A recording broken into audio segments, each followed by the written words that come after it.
नमस्कार दोस्तों, आज के इस वीडियो में हम बात करेंगे मैरिटल रेप के मुद्दे पर, जो पिछले कुछ सालों में काफ़ी विवादित और चर्चित दोनों रहा। भारत में इसे बलात्कार की श्रेणी में नहीं रखा जाता।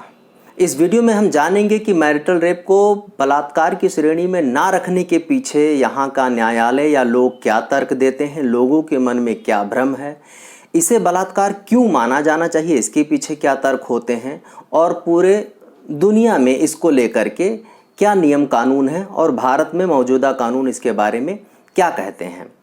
इससे पहले कि हम मैरिटल रेप के बारे में जाने, पहले जान लेते हैं कि बलात्कार की परिभाषा क्या है, जो भारतीय दंड संहिता 375 के तहत दी गई है।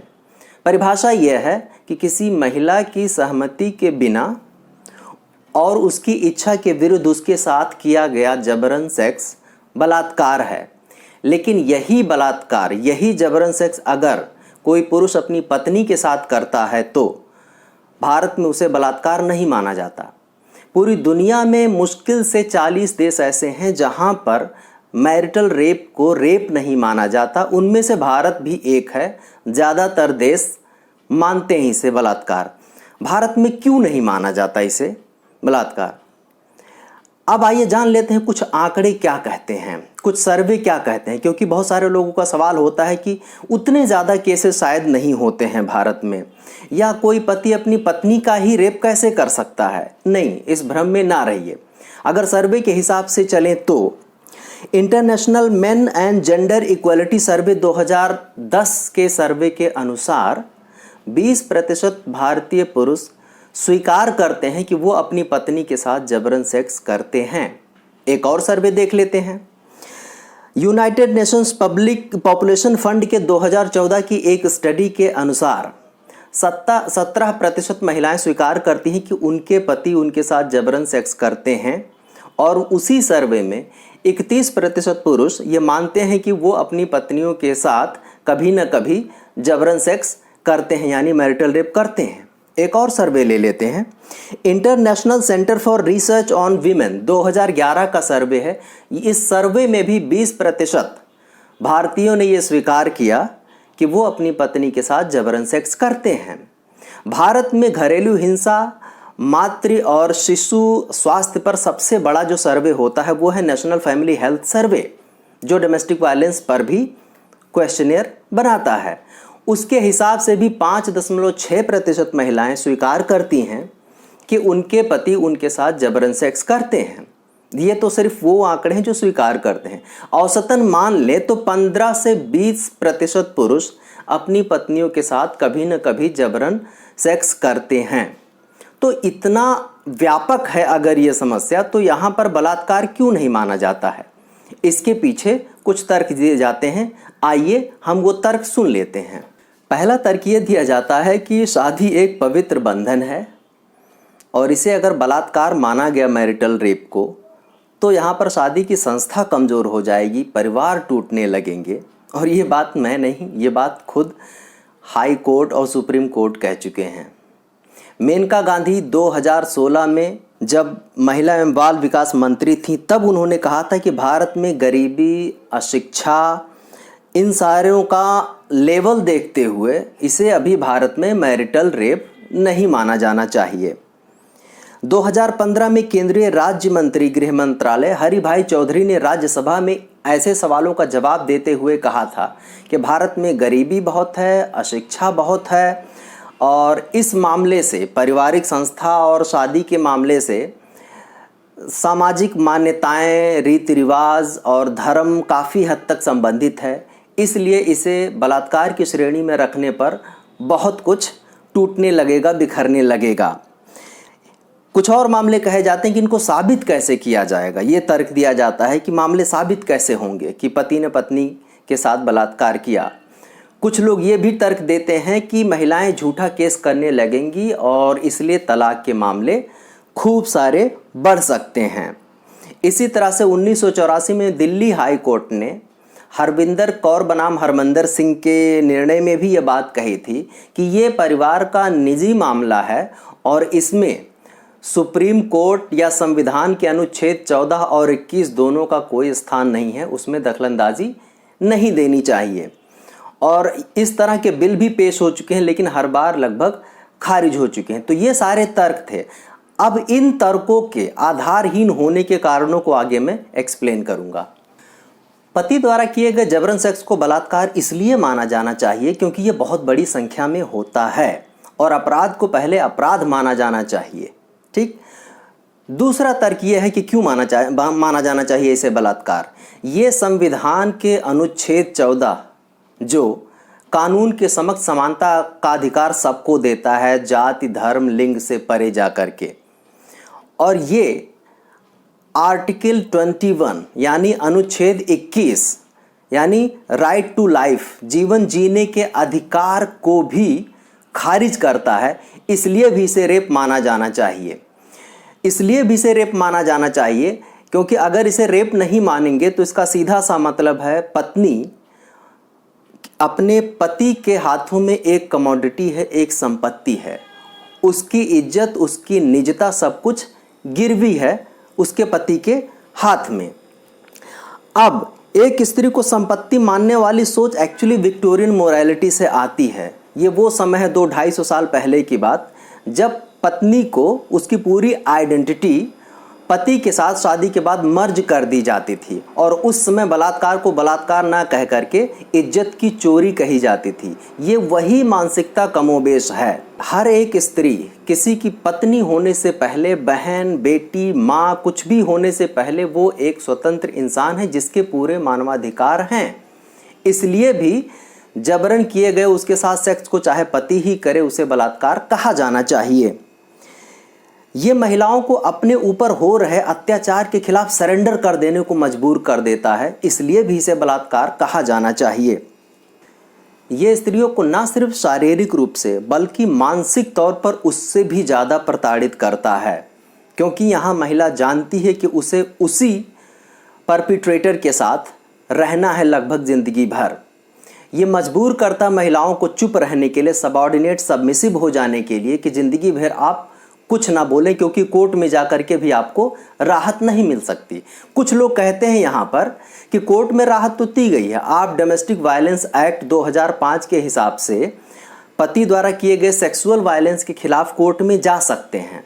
जी बिल्कुल, लेकिन वो क्रिमिनल ऑफेंस के तहत नहीं डील किया जाता, वो डील किया जाता है सिविल रेमेडी के तहत। सिविल रेमेडी का मतलब यूं समझ लीजिए कि पारिवारिक मामले, वो फैमिली कोर्ट में मामला जाता है और फैमिली कोर्ट के ज़्यादातर निर्णय पुरुषों के हक में जाते हैं और पत्नियों से ही कहा जाता है कि आप थोड़ा एडजस्ट कर लीजिए। जो सिविल रेमेडी है उसका मुख्य उद्देश्य है जुर्माना लगा के समझौता करवा दिया जाए, कुछ कर दिया जाए, लेकिन सज़ा उसका मुख्य लक्ष्य नहीं होता। जबकि अगर इसे बलात्कार मानोगे तब ये अपराध की तरह ट्रीट किया जाएगा। इसमें यह नहीं देखा जाएगा कि बच्चों का क्या होगा, उनका क्या होगा, तुमसे शादी कौन करेगा, नहीं। अपराध को अपराध की नज़र से देखा जाएगा, आप चाहे पति हो चाहे ना हो। एक महिला का मैं इंटरव्यू पढ़ रहा था, वो अपने पहले बच्चे का बर्थडे जब भी मनाती है तब उसे शादी के बाद पहली रात का सीन याद आ जाता है जब उसके साथ उसके पति ने जबरन सेक्स किया था, और ये बच्चा उसी जबरन सेक्स का परिणाम है। इस ट्रॉमा से वो शादी के 10 साल बाद भी गुजर रही होती है। ऐसे तमाम मामले हम लोग आपस में पीयर ग्रुप में भी सुनते हैं कि पहली ही रात में तमाम लोग जबरन सेक्स करने की वजह से तमाम महिलाएं हॉस्पिटलाइज होनी पड़ती हैं या फिर लव बाइट के नाम पर उनका शरीर नोच लिया जाता है। इसे बलात्कार इसलिए भी माना जाना चाहिए क्योंकि यह शादीशुदा और गैर शादीशुदा महिलाओं में भेद करता है। यही बात अगर गैर शादीशुदा महिला के साथ हो तो उसे बलात्कार कहा जाता है, लेकिन शादीशुदा होने के नाते ये घाटा वो महिला क्यों उठाए। दूसरी बात यही वजह है कि जब उसके लिए कोई कानून नहीं बना है, उसे अपराध नहीं माना जाता, तो महिला रिपोर्ट करवाने क्यों जाएगी अपने साथ हो रहे बलात्कार को पति द्वारा। और यही वजह है कि NFHS 4 की जो लेटेस्ट रिपोर्ट है 2015-16 की, 99.1% मामले, 100 में से 99 से ज़्यादा मामले पुलिस में दर्ज ही नहीं किए जाते। जो आप ज़रा सोचिए कि एक महिला को उसकी ही देह पर, उसकी ही मर्जी पर, उसकी ही सहमति पर अधिकार नहीं दिया जाना कैसे जस्टिफाई किया जा सकता है। जो लोग तर्क देते हैं कि कैसे साबित हो सकेगा कि ये रेप हुआ है, मैंने अभी कुछ उदाहरण बताए जहाँ पर लव बाइट से ले करके जबरन अननेचुरल सेक्स अगर किया जाए, एनल सेक्स किया जाए, या फिर ऐसे तमाम चीज़ें लोग करते हैं जिसके एकदम विजिबल चीज़ें होती हैं, एकदम स्पष्ट होता है कि इनके साथ जबरदस्ती हुई है, ऐसे मामलों में जहां एकदम क्लियर है वहां पर उसे बलात्कार क्यों ना माना जाए? कौन कह रहा है कि बिना साबित किए ही उसे बलात्कार कह दीजिए? या किसी भी ऐसे अपराध में बिना साबित हुए किसको सजा दी जाती है? तो आप इसकी चिंता क्यों करते हैं कि साबित नहीं हो सकेगा? तमाम चीज़ें पता है पुलिस को कैसे साबित किया जाता है, न्यायालय को पता है कि कैसे मामलों को देखा जाता है। दुनिया के 80% देश पागल हैं जिन्होंने अलाउ कर रखा, इसे बलात्कार मान रखा है। कुछ तो सोच के किया होगा, तो इसकी चिंता आप मत करें कि साबित नहीं हो सके। दूसरा, झूठा केस। झूठे केस के बारे में एक वीडियो पहले ही बना चुका हूं। मैंने बोला कि महिलाएं अधिकतम सेक्सुअल क्राइम्स के बारे में 5 से लेकर 7% तक ही झूठे केस करती हैं।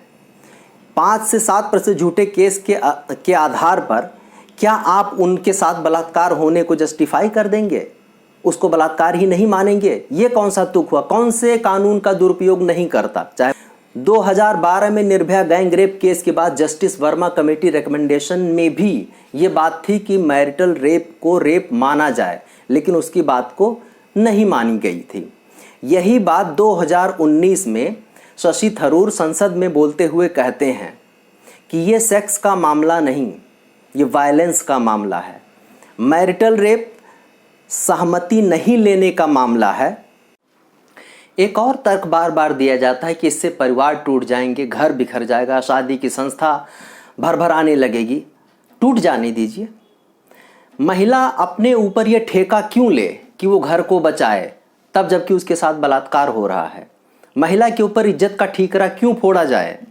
वो परिवार, मैं कहता हूँ, टूट ही जाए अगर किसी महिला के बलात्कार की नींव पर वो टिका हुआ है। नए घर बनेंगे जो बराबरी पर होंगे, ज़्यादा बेहतर होंगे। तो आप परिवार टूटने की चिंता मत कीजिए। वो परिवार ही क्या जिसमें एक स्त्री का बलात्कार हो रहा और वो इसलिए सह रही हो कि डिवोर्स ना हो जाए, घर की इज्जत बची रहे। सुप्रीम कोर्ट ने 2017 में एक निर्णय दिया जिसमें कहा कि शादीशुदा औरत को आर्टिकल 21 यह आज़ादी देता है कि वो अपनी निजता बनाए रखे, यानी कि वो अपने साथ कब सेक्सुअल रिलेशन बनाने के लिए अपने पति को हाँ कहे, कब मना करे, ये पूरी तरह उसका अधिकार है। इस निर्णय के तहत भी ये साफ साफ कहा जा सकता है कि मैरिटल रेप को भारत में रेप कहा जाना चाहिए। अब उन परिस्थितियों की बात कर लेते हैं जिनमें मैरिटल रेप होते हैं। जो पति है, पति हर तरह के होते हैं। नॉर्मल दिखने वाले पति भी मैरिटल रेप कर सकते हैं क्योंकि वो कई तरह के मिथकों से संचालित होते हैं। तमाम लोगों को लगता है कि शादी की पहली ही रात में सेक्स करना ज़रूरी है। उस समय किस मानसिक स्थिति में है आपकी पत्नी, आप जबरन सेक्स कर लेते हैं, बलात्कार है ये। तमाम लोग पोर्नोग्राफी के एडिक्ट होते हैं, तो वो पोर्नोग्राफी में अपनाए गए तमाम सेक्स पोजीशंस को बिना सहमति और इच्छा के पत्नी के अपनाने लगते हैं। वो भी एक तरह का बलात्कार है।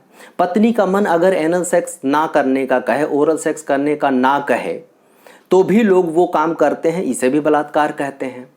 कुछ लोग अपना हक समझते हैं पत्नी के ऊपर कि जब भी मन कहे हम कर लें। ये नहीं पूछते कि तुम्हारी मर्जी है कि नहीं, तुम्हारी अभी इच्छा है कि नहीं, वो भी बलात्कार है। बहुत सारे लोगों को लगता है कि मैरिटल रेप दूसरे तरह के रेप की तुलना में थोड़ा कम गंभीर होता है। कौन कहता है? ये ज़्यादा गंभीर होता है, न सिर्फ फिजिकली बल्कि साइकोलॉजिकली और मेंटली भी। क्योंकि आपको पता है आपको इसी बंदे के साथ अभी पता नहीं कितने साल रहना है, शायद ज़िंदगी भर रहना है, और ये काम कभी भी कर सकता है। आप उसी को रोज़ फेस करते हैं। उस मेंटल ट्रॉमा को सोचिए। और इस वजह से तमाम महिलाएं, मतलब हज़ारों की संख्या में हर साल सुसाइड कर लेती हैं। तो इसलिए मेरे हिसाब से और तमाम फेमिनिस्ट के हिसाब से भी मैरिटल रेप को भारत में बलात्कार माना जाना बहुत ज़रूरी है। आज की डेट में ऐसा कोई तर्क नहीं है जिसकी वजह से इसे बलात्कार ना माना जाए। जितने भी तर्क संसद में दिए गए या कोर्ट ने दिए या फिर तमाम नेताओं ने दिए, वो सब के सब फर्जी हैं। आज की वीडियो में बस इतना ही। वीडियो थोड़ा लंबा ज़रूर हो गया है। उम्मीद है आपको पसंद आई होगी। आप उसे लाइक करें, शेयर करें दूसरों के साथ, और एक निवेदन और है कि चैनल को सब्सक्राइब कर लें ताकि आपको अगली वीडियो की नोटिफिकेशंस भी मिलती रहें। Thank you so much.